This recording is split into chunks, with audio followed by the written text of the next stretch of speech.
The Taino Chronicles. It begins in the time before time, the moment before birth, in the realm outside of what can be fully understood by the human mind. The ancestors told us that there was only one thing in the midst of the nothingness, and that thing was her thought, and that thing was her will, and that thing was her infinite power to be and to let be. And she manifested herself in the midst of the nothingness as a mother, a nurturer, as a matriarch, a divine enchantress, and her magic was her chant. And her chant was her rhythm. And her rhythm was cyclical, like the beat of a drum, like the shake of a rattle. Her song was cyclical, like the spin of a wheel, of a spinning vortex, like the turn, the spin of the hurricane wind.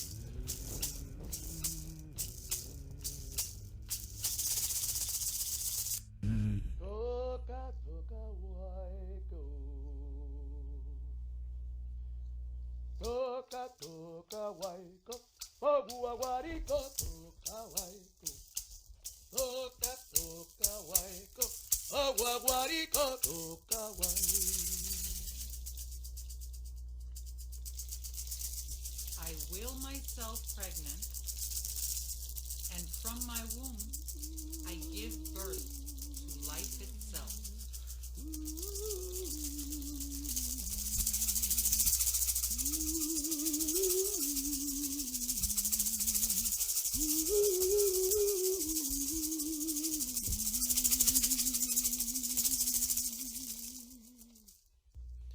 And the divine belly grew full with the magic of creation, the sacred enchantment of making, of bringing forth.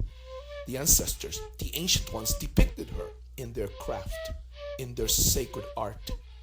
She was the mother of the full womb, she from whose sacred uterus flows forth life itself. Then came the time of making, of creating. Then the powerful vibration, the cyclical rhythm brought forth fruit, and the cosmic belly, the fertile birthplace, awoke with a new presence. To complete the process of cosmic birth, the sacred spirit mother appealed to the energy of one of her spirit animals.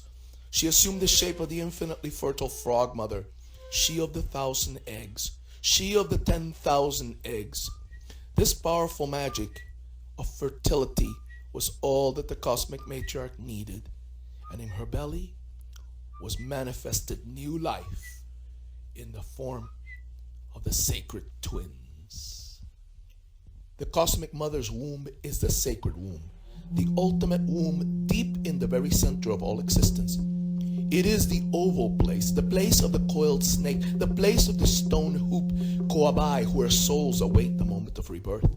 There in that oval place, the essence of life attached itself to the wall of the cosmic uterus, and the cosmic conception became complete. The cosmic mother was with child. Twin boys they were, one of them the warrior spirit Wakar, the stern teacher, the lord of experience, from whose harsh lessons all humans learn and grow strong and tough. And the other twin son was Yokahu Bagwa Maurokoti, the fatherless one, the radiant sun spirit, the spirit of light, the spirit of life, the spirit of energy.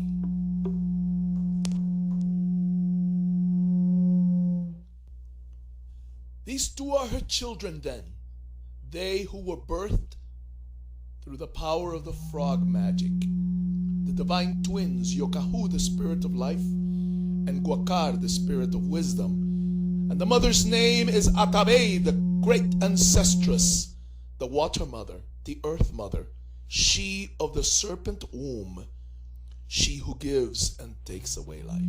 And now Yokahu stands side by side with Atabe in the process of creation.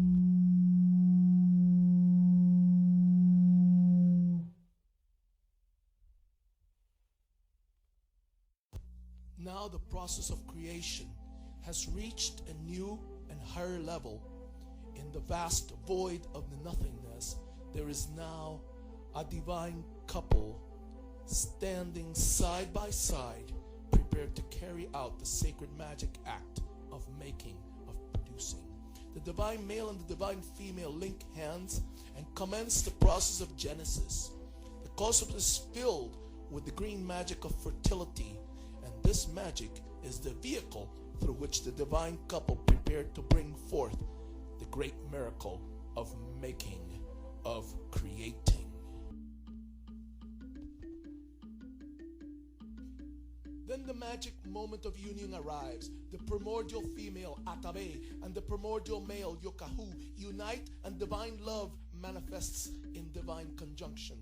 The two ancient symbols of the female oval and the male circle are united to create a new symbol, and this new symbol becomes the manifestation of cosmic consummation in the midst of the fertile greenness. Once the sacred act of creative union was consummated, Yokahu stood by the cosmic mother as her belly again grew with the promise of new birth, new begetting. Again, the primordial matriarch assumed the position of divine birth magic. It was the frog mother, the fertility avatar. The sacred opening to her womb became manifested in the form of a mystical cave mouth. From that cave mouth would emerge all of creation. First, with the aid of Yokahu, the mother Atabe gave birth to the twin great celestial lights, the sun and the moon. The ancient ancestors imaged these sacred heavenly entities in their shamanic pictographs and petroglyphs. The son of Hayuya in Borikeng eventually came to symbolize the ancestors' veneration of solar magic. The cave pictographs of linked twin circles, one centrally dotted and the other one blank in central Cuba, were the image of the duality embodied by the heavenly discs of the sun and the moon. The sun with its brilliant, life-giving light, the moon with its cyclical periods of fertility. The sacred cave opening to the womb of the cosmic mother from which the sun and the moon emerged was called Iguanaboina. Then the process of creation resumed. The great mother bore down on the effort of divine birth, and from her womb emerged 4 sacred stones. The 4 stones were cast up into the sky by Yokahu, and each one took its place and became a star in each of the 4 cardinal positions: south, west, north, and east. The star of the south reflects the human quality of open-minded innocence. The star of the west reflects the human quality of introspection, the ability to look within one's own soul.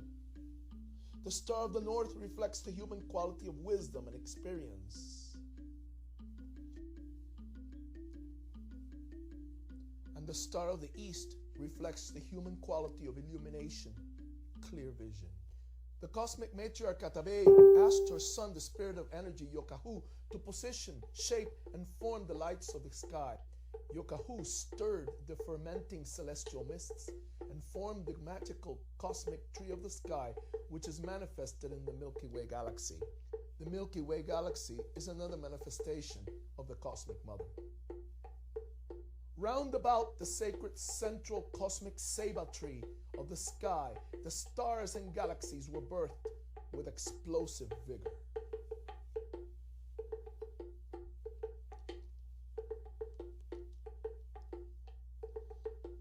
The great sacred celestial Seba tree, the cosmic tree, the great universal axis around which all reality rotates, became manifest at the very heart of creation and established the divine connection between the 3 mystic realms.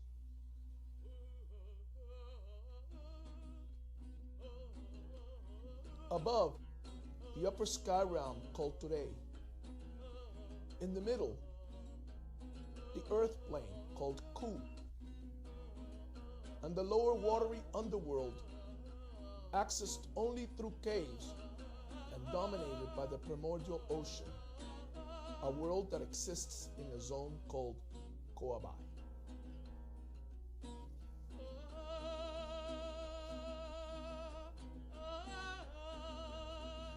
And above the sun, the sacred manifestation of all energy, arches across the sky, marking the cycles of the days. His blessed light bringing the power of solar life down to earth. On the surface of the earth, the green plants like yucca use that radiant energy to synthesize carbohydrates, storing the sacred solar light in the form of caloric energy in their tissues. Blessed is the energy-laden light from above, which conveys divine life magic from Yokahu's heavenly realm down to the plant beings. In the act of integrating that radiant magic into their leaves and stems through the process of photosynthesis, the plants such as yucca literally encapsulate the solar power within their tissues. And when these plants are eaten by humans, the solar power becomes integrated in the human body, making of people little particles of the sun, earthbound manifestations of Yokahu. The great mother Atabe and the great father Yokahu looked over the fruit of their labor, creation in all its glory, and they were pleased. Now, the time came to populate the earth with human beings. A new manifestation of the cave opening into Atabe's womb, called Kasibahagwa, became the setting for the origins of people. Kasibahagwa is the conduit to the sacred womb of the cosmic mother, a place called Kwaibai. The ancient Taino ancestors imaged that place as being at the center or the heart of all creation. Kwaibai, the sacred womb of the cosmic mother, the place from which all life emerges and where all life returns after its cyclical journey on earth.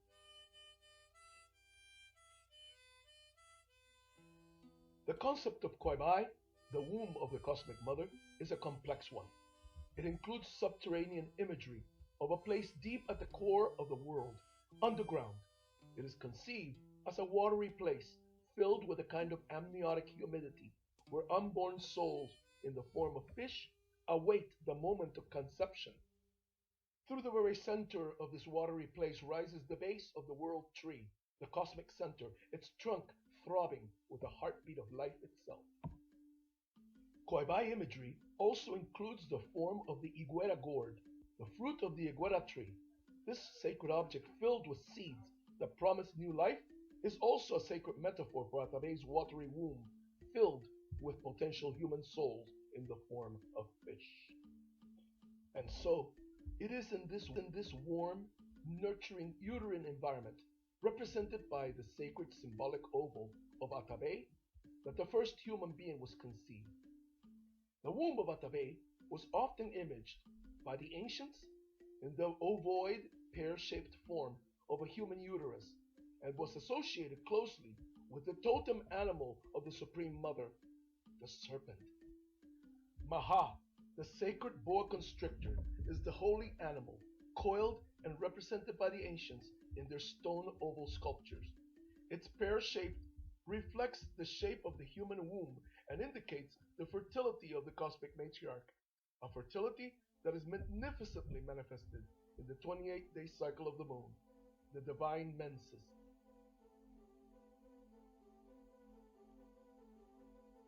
The ancients tell us of an archetypal first human, a primordial ancestor, a being that was created in the image and likeness of the Great Spirit.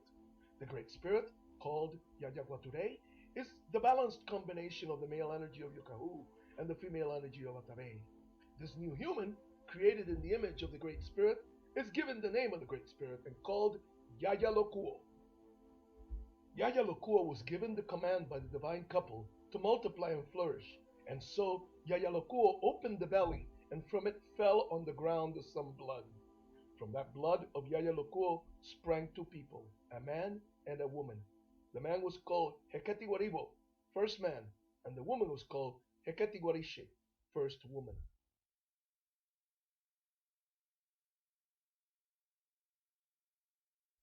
It was in the sacred primordial uterine cave of Kasibahagwa that the first man and the first woman united in love, reflecting the creative example of the divine male and the divine female. From that love arose the great host of the human race, who came to inhabit and fill the primordial cave. The world outside the cave was not yet ready for human habitation, and the first humans were obliged to remain shut in until such time as it was appropriate to emerge from thence. But the way began to become filled with hardship for the first people. Soon sickness arose in there, and the people suffered. There was need for the healing herbs Digo and Guayo, but the people could not go out to get them. The people had a leader. He was the first chief, the first cacique, Guaguyona. He gathered some of the bravest and strongest together and harangued them. "The time has come for action," he said. "We must maintain vigilance and find out when the outside world is ready for us to go out and search for the healing herbs."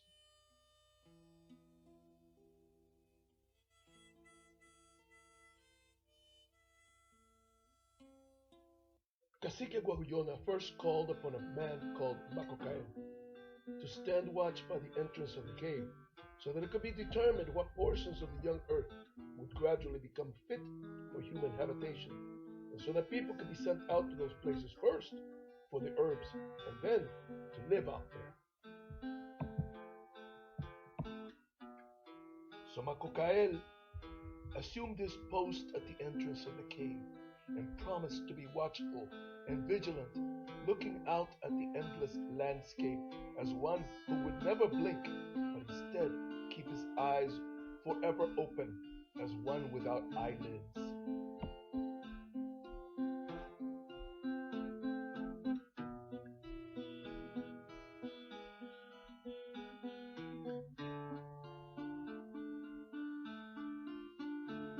Day and night, Macocael was to keep his post, ever watchful, to eventually determine the destiny of the people.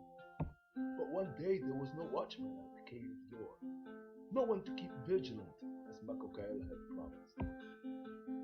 He took too long to report to his place of responsibility. Eventually, after a long time had passed, he finally rushed to his post, but by then it was too late. Macocael was negligent in regard to his job. He was tardy at his post. He failed to report for his duty on time. He was late. His lack of vigilance cost him dearly.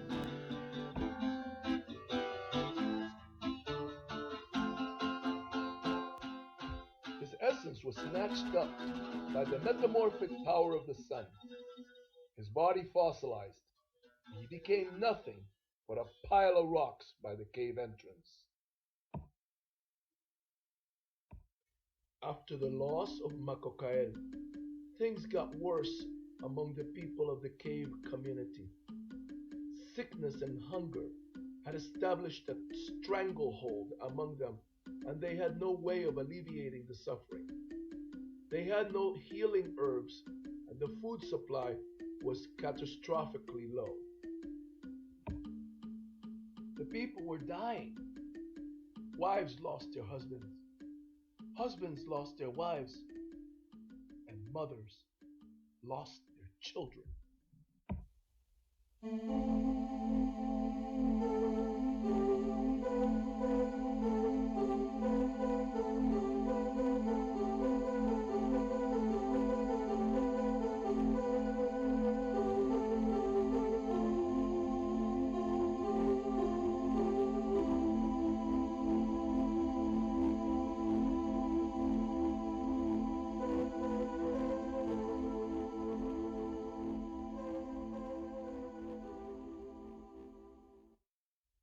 Again, Cacique Guajuyona, the chief, gathered around him those who demonstrated a willingness to help. There were some who volunteered to bravely go out and attempt to fish in the streams and rivers so that the food supply could be replenished. And so off they went into a primordial, not fully formed world to search for the food that their fellows needed so desperately.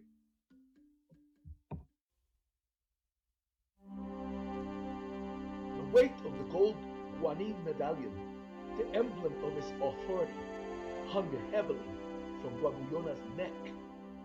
The people depended on his leadership for their survival.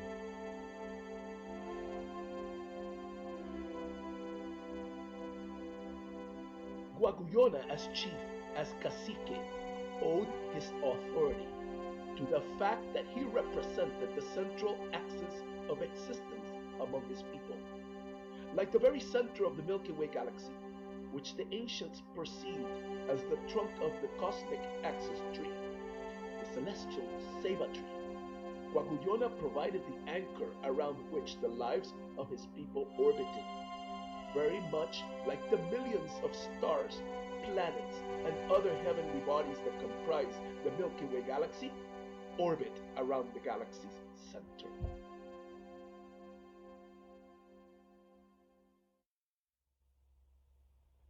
Those who were chosen by Chief Guaguyona to attempt the food acquisition mission turned out to be very successful at their task. And soon they had a large quantity of the precious food collected in baskets.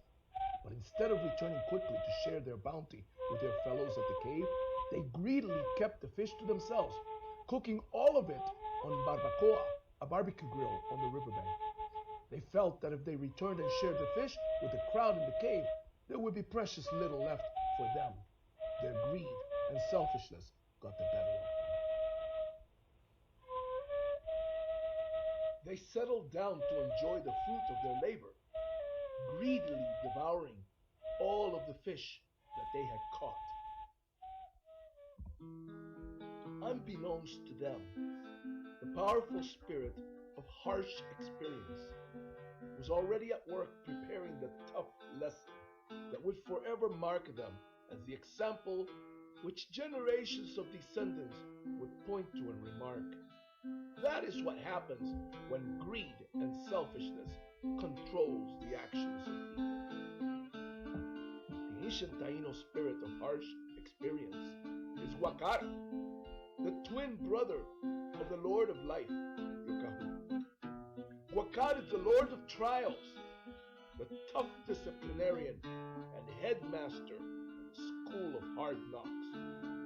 Wakar, wielding his Manaya hatchet of destiny, was actually the one responsible for the fate of Makokael, he who failed to keep watch at the entrance of the cave. And now he would again make these irresponsible ones pay a heavy price for their dereliction of duty. Here was again the awesome metamorphic power of the sun that was the active agent in the downfall of the successful fishers. They were smitten by the Manaya hatchet of Wakar, as Makokael had been before them, and their bodies were transformed into trees. When those that he had sent out for fish did not return, Guaguyona found himself even more hard-pressed to solve the crises in the cave. Ultimately, he summoned a man called Yaubaba. He addressed the young man with desperate sincerity. My son, I am entrusting you with a great responsibility. The people are dying. Our hope is waning. Our supplies of healing herbs are severely depleted. Those I trusted earlier have failed us. It is now up to you. Yaubaba understood the gravity of his mission. He needed to venture out into a dangerous, unfinished world and search for the healing herbs Digo and Gueyo that were needed by those still living in the cave. He also was entrusted with the task of finding out if there was any place for the people to go and live so they could finally abandon their cave home. As it turned out, Yaubaba was just as successful in his quest as those who had gone fishing before him. He managed to gather a huge quantity of the healing herb Gueyo.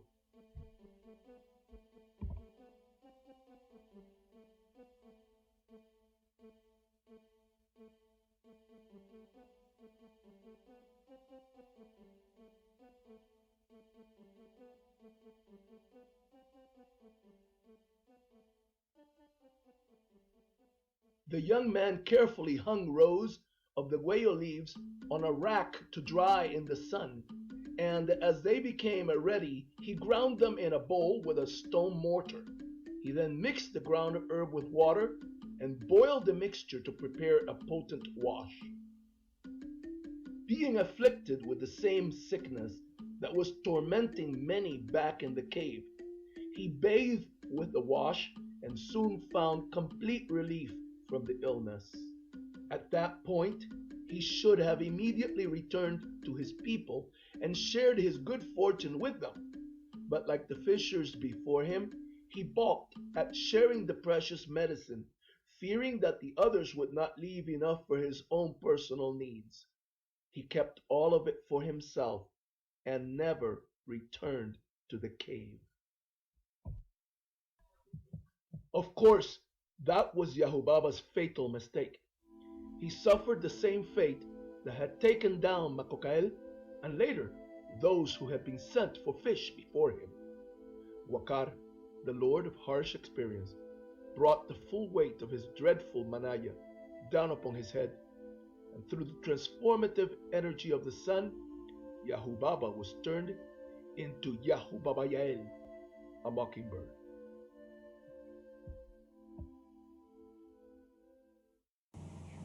After Yahubaba failed to return with the healing herbs, Wahayona became extremely irate. No one seemed to pay attention to his orders.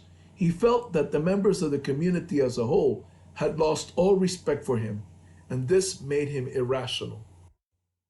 Eventually, he devised a crazy plan to get back at the whole community. He used his position of authority and influence to persuade every single woman in the cave community to abandon their fathers, brothers, husbands, and even children, to leave with him. Wahayona committed this inconceivable sin, and as he and the women exited the cave, they left the community in a state of imbalance. This story demonstrates the importance that the ancient Taino placed on the concept of balance and equilibrium, including the balance between the genders, male and female. When the cave community was left without women, the little babies who had not yet been weaned began to cry out for their mother's breast milk. Pane writes that they made weeping sounds and called out, "Toa, Toa," which he explained meant that they were pleading for their mother's breast. Eventually, these babies turned into little frogs. Sebastian Rubio Lamarche suggests that there's a link between this episode of the story and similar narratives in the legends of related Arawakan tribes, in which babies turn into frogs and the frogs are converted into the 7 stars of the Pleiades constellation, which in turn is associated with the wet season, when the sky weeps tears of rain and frogs emit loud mating calls. Ramon Pane wrote that Wahayona traveled far away with the women, and Rubio Lamarche suggests that this journey was made aboard a canoe. It would have been a very large canoe to be able to accommodate all the women of the tribe. According to the Pane narration, a relative of Wahayona appeared on the scene in the role of cacique chief. His name was Anakakuya, whose name has been interpreted by some scholars to mean flower of the center. Rubio Lamarche's interpretation contends that Anakakuya was the actual chief of the community, with Wahayona playing the role of a future Behike, but we in the CANEY circle propose that Wahayona was in fact the true chief and Anakakuya was an illegitimate usurper. In any case, Wahayona decided that Anakakuya's presence in the situation was untenable and devised a plan to get rid of him. According to Pane's narration, Wahayona tricked Anakakuya to go out on the water in the canoe to catch fish. When they were at a fair distance from shore, Wahayona pointed excitedly at the water and cried out, "Look at that beautiful seashell down there under the water." Anakakuya leaned over the gunwale of the canoe to get a better look at the seashell, and at that point, Wahayona grabbed him suddenly by the legs and tossed him into the ocean. Anakakuya drowned. We in the CANEY circle interpret this episode as the appropriate thing to happen, since Anakakuya was attempting to take advantage of the power vacuum left behind by Wahayona's departure. It would have been disastrous for an illegitimate usurper to take control of the leadership of the tribe, and so he had to be eliminated. In addition to that, we suggest that this episode brought Wahayona back to his senses and demonstrated to him the grave situation that he had created by his inappropriate actions. Rubio Lamarche suggests that at this point, Guajayona continues on the journey in the canoe laden with women, traveling from the cave community in the west to a distant region in the east. As he paddled the canoe, he navigated using the North Star and the associated constellations of the Big and Little Dippers as a guide during the night. Eventually, he arrived on a distant island, and there the women appeared to have rebelled. They seemed to have become ashamed of what they had done, and they abandoned him, pledging never to deal with any man ever again. These women created a man-free community on the island, and it became known by the name Matinino, which some modern scholars have interpreted to mean place without fathers. Soon after that, alone and in despair, Guajayona became violently ill. Sores appeared on his body, and he attempted without success to heal himself by bathing in rivers and streams. Finally, he discovered a woman that had somehow separated herself from the main group of women and was living alone near a body of water in a place called Guanin. Her name was Guabonito. Guajayona approached that woman and begged her to help him. Fortunately, Guabonito was a talented healer, and she secluded Guajayona in what Pane describes as a place apart as part of the healing procedure. Pane wrote that the ancient Taino called this place apart Aguanara. We in the CANEY Circle agree with the conclusion arrived at by the 1960 scholar Eugenio Fernandez Mendez, who suggests that this place apart, this Guanara, is actually a healing sweat lodge, similar to typical sweat lodges called temazcals that are still abundant to this day in Mexico among the Nahuatl-speaking indigenous people there, and which are usually administered by female healers. Guajayona spent some time in seclusion until he felt better. When he was all healed up, he emerged as if reborn. Guabonito helped him acquire a new name, Albeborael Guajayona. She also took steps to help him recover his position as leader of his community. Rubio Lamarche insists that the recovery period was, in fact, an initiation to the position of Behique, medicine man. But we in the CANEY Circle are convinced that Guabonito was actually preparing her patient to resume his old role as cacique chief. She did this by giving him important gifts. She tied magical stones, cibas, to his arms, and more importantly, she gave him objects made of a metal that the ancient Tainos called guanin. This metal has been identified as an alloy of gold by most scholars. Guanin has been recognized as the metal used to make the special medallions that caciques wore as part of their regalia. We feel that this fact supports our contention that when Guabonito regaled Guajayona with gifts, she was initiating him as a cacique and not as a behique. The fact that Guabonito took on the responsibility of bestowing Guajayona with the accoutrements of chief suggests that she established a tradition of chiefs being anointed by women in the matrifocal culture of the ancient Tainos. It did not take long before Guajayona was ready to return to the cave, a contrite and remorseful leader. He rowed his canoe back home alone and without the women.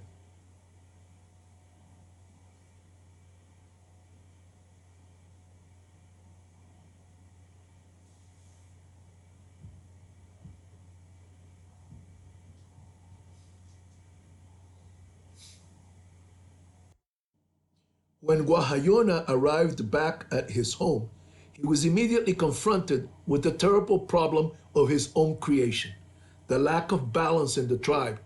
There were no women. During the period of time when Guajayona was absent from the cave community, the men had ventured out periodically to a nearby river to bathe. As they were in the water, certain creatures who lived in the forest climbed down from the trees and began to dance and cavort around the perplexed men. These creatures looked like human beings and were actually extremely attractive, like beautiful women, but they lacked gender definition. They were genderless entities who were neither male nor female. They approached the men as these were bathing and frolicked around them alluringly and suggestively, They appeared to be teasing the men who had been without women for a long time. Whenever one of these creatures got close to a man, he would reach out to touch or embrace it, but the creature would then giggle and run away, oftentimes slipping out of the man's arms like a slippery eel sliding out of his grasp. We in the CANEI circle suggest that these creatures lacked ethics and principles. They taunted and teased the man mercilessly because they lacked a human soul. They were amoral. We also believe that if these creatures were endowed with human ethical souls, they could become human and acquire the missing morality. Confronted by this predicament, when he returned to the community, Guajayona conferred with other leading members of the group and arrived at a plan that would resolve several problems at the same time. It would eliminate the annoyance of the teasing and taunting, and at the same time, it would replace the missing women. They proposed to turn the genderless forest creatures into human women with ethics and principles. To carry out this plan, they needed two things. They needed to catch at least 4 of these creatures, and then they needed to transform their bodies into the bodies of women. With the physical transformation would also come the spiritual transformation. The men found 4 of their number who were afflicted by a skin condition that the Tainos called caracaracol. These caracaracol men had skin so rough that they could wrap their arms around the slippery creatures and keep them from sliding out of their grasp. The next time the forest beings approached the men, the 4 individuals with the caracaracol condition captured one of the creatures apiece and held on to them successfully. They tied the creatures to trees to make them look like they were part of the tree trunk. Then the leaders of the community appealed to the spirit of the woodpecker bird, whom the ancient Tainos called Inriri. The Inriri appeared and began to peck at the bodies of the forest creatures tied to the trees. The bird sculpted and carved like a talented woodcrafter. The actions of Inriri caused the forest creatures to take the shape of human women, and at the same time, they acquired human souls and human ethics. They became principled and respectable women. They married the men of the community, and balance was returned to the tribe. Once the community had been brought back to balance, Guajayona finally led them out of Casibahagua cave and into the world. The people learned to construct thatched roofed houses and to plant corn, beans, squash, and yuca in their gardens. They established Yucayeke communities. The oldest member of the tribe was Yaya, who had been the first human created by the divine couple, and who bore the same name as the supreme being, Yaya Goture. Yaya and his wife settled in their homestead with their youngest son, Yayael. Yayael and Yaya were often at odds with each other. Father and son did not get along. Eventually, their constant quarreling resulted in Yayael being banished for 4 months. Eventually, Yayael returned to the homestead, but he and his father got into a terrible physical altercation, and Yayael was killed. Yaya was heartbroken. He performed the funerary ceremonies for his dead son. He eventually interred the boy's bones inside a large gourd. He hung the large gourd by long cords from the ceiling rafters of his home. From time to time, Yaya would bring down the gourd from the place where it hung and would set it down and weep over it.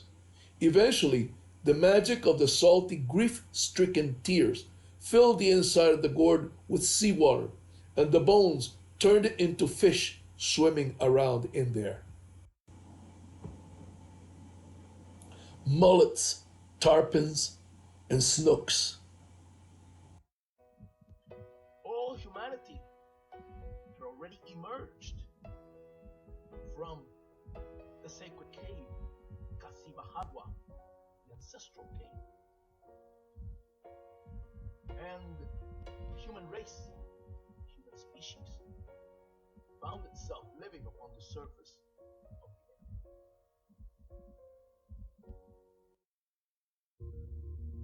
At that time, After the people had emerged from the ancestral cave, there was a woman called Itiba Kahubab, who was the physical, human manifestation of Akabe, the cosmic matriarch, here on Earth. And she was here on the Earth only for a short period of time, just long enough to give birth to the ancestors of the Taino.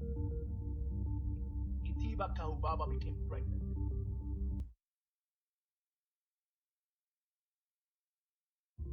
And from her womb emerged Deminan Caracol and his 3 brothers. These four youths were born of the same womb, and so were quadruplets.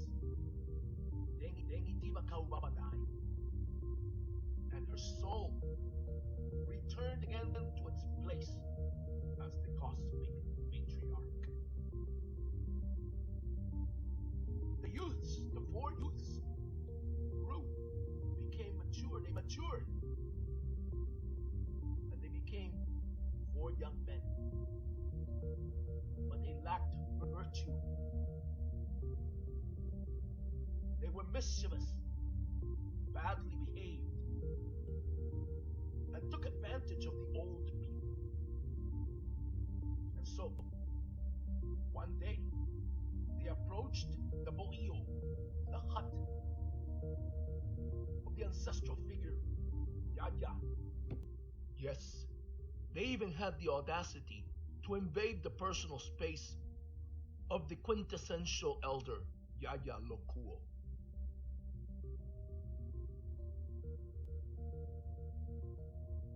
This man had the same name as the Great Spirit because he had similar qualities as Yaya Guature, the Great Spirit. So Yaya the man, Yaya the human, at that time was in the fields, cultivating his crops, farming, tending to the conuco. And while he was absent from his bohio, these 4 young men came into the hut and began to look for food. They found it in the funerary gourd that was hanging from the ceiling of the home. It was hanging from cords. There was this large gourd. That's where the bones of the son of Yaya were interred. Following the tradition of the ancestral Tainos, his remains, the remains of Yael, the son of Yaya, were put into a gourd and were hung from the ceiling. The brothers grabbed the gourd and they saw that the bones had turned into fish, swimming around in the salty water inside the gourd. And so they began to eat the fish. They consumed this forbidden food. Then they heard Yaya coming back. Yaya was returning. Frightened, they attempted to rehang the gourd from the ceiling and run away. But the cord slipped. The gourd fell and broke. And from inside it began to flow an unending amount of water. And the water filled up all the low places and became the Caribbean Sea.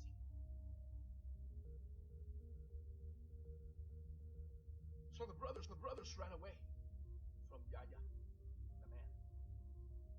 And they came into the hut of another old man, by Yamanaku, the Bihiki.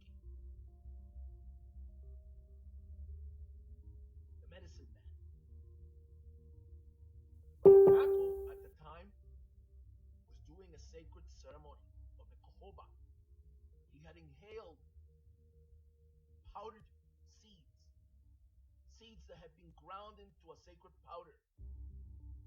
Cohoba is the hallucinogenic plant seed from a tropical tree. The ancient wisdom keepers and shamans invoked the assistance of this substance to help transport them to mystic zones of the spirit realm. And so, that is what Bayamanako was doing that day when Deminan and his brothers showed up at his bohio. And he was in a moment of trance. Now it is true that when large amounts of cohoba are inhaled, they make a lot of mucus flow from the nose. And so Yamanaka would wipe his nose from time to time as he did the ceremony. And then in came these disrespectful brothers into his hut saying, "Hey, grandfather, give us something to eat. Come on, we'll take whatever we want." And they started snatching things from the shelves and from the hanging bags, the habas. Yamanako sat quietly and watched as the disrespectful brothers ransacked his hut.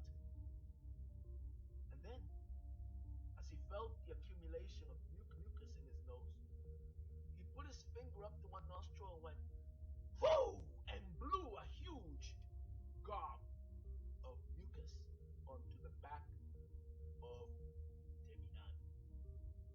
Deminan was indignant. "Ugh, you nasty old man! Ugh, ugh, disgusting! Look what you've done to me! You blew that nasty stuff on my back!"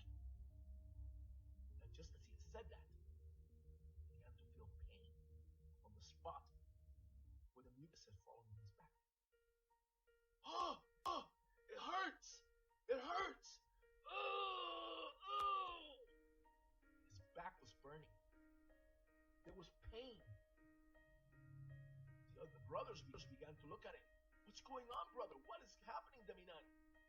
"This old man has done some witchcraft on my back. It's hurting." So the brothers looked. Sure enough, there was a swelling. A large hump was beginning to grow on Deminan's back. They did everything they could to alleviate it, but it just kept growing, and it was hurting. The pain was unbearable. Deminan ran out of the hut, and behind him his 3 brothers. He was rolling on the ground in pain, squirming, groaning and screaming. Finally, his brothers grabbed a knife and started hacking at the hump. She screamed, "Ah!" And from the cut, they saw movement. They were amazed when the hump began to squirm and move, and from the cut began to emerge a huge turtle. Kawama.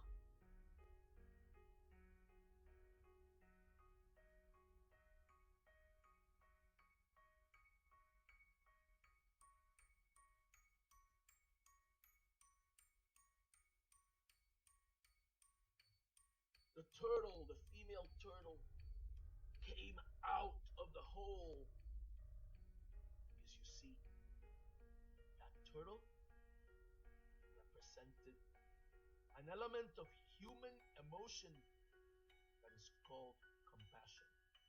Yes, the 4 brothers had repressed this human emotion within themselves. They did not allow compassion to come out. They kept it trapped inside themselves. They did not let it manifest itself. And without compassion, they weren't whole humans. Compassion is the female element that lives within all souls, within all hearts. They repressed it. And now, through the sacred magic of Bayamanako, compassion had been liberated. It was growing out. It was birthing out of the back of Deminan. The scattered personality of Deminan, these four brothers who essentially represented a split personality, did not know what this all meant. The turtle crawled out and turned into a beautiful woman.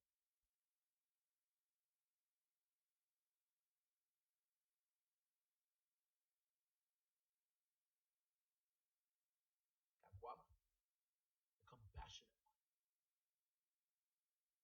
Then they knew what had to be done.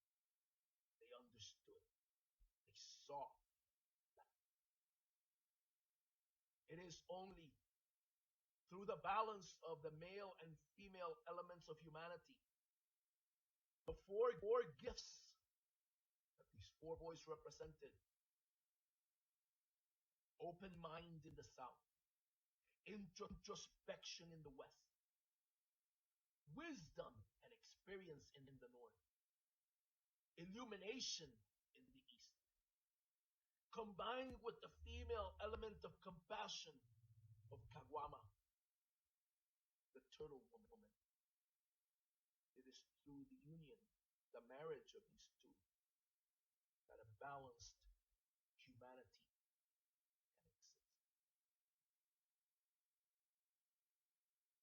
The split personality of the four boys became one. It was one man, now united through the magic of Bayamanaco. One man, one whole man, married now to Caguama, the compassionate one, the turtle woman, and in unity gave birth to a whole nation. Taino, the noble one,